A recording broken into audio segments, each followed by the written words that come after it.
আমার নাতি, আমার ছোট মেয়ে, আমার সন্তান হারাইছি, আমি ওই নিয়ে ভুলে আছি এই দুনিয়া।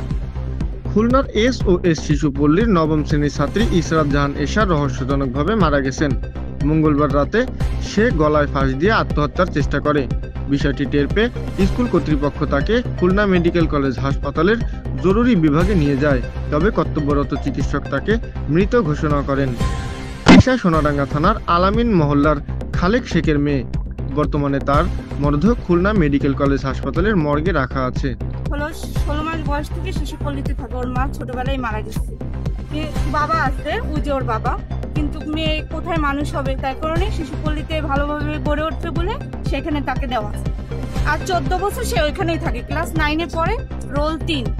সব কিছুতেই সে ভালো, কোনো কিছুতেই সে খারাপ না, কোনো মানসিক রোগী না, সে কিছুই না। কিন্তু সে কেন একটা বিয়ের বাজার আনছে, তাদের ওইখানে শুক্রবারে হয়তো একটা বিয়ে আছে, তারাই নিজেরা দিয়ে দেয় যারা এসে। কিন্তু সে বিয়ের বাজার দেখে যায় নাকি রাত 9টার সময় গলায় দড়ি। কিন্তু আরো তো 6টা স্টুডেন্ট, 5টা স্টুডেন্ট একই রুমে থাকে, তারা কোথায় ছিল? আর যেহেতু দিছে গলায় দড়ি, ঠিক আছে, বা তাদের ওইখান থেকে আমাদের বাড়ি 5 মিনিটের পর, তারা কেন আমাদের জানায়নি? আমাদের না জানায় তারা লাশ মর্গে নিয়ে আসছে, বরফ দিছে, প্রশাসন খবর দেওয়ার পরে লাশ নামাইছে তারা নিজেরা।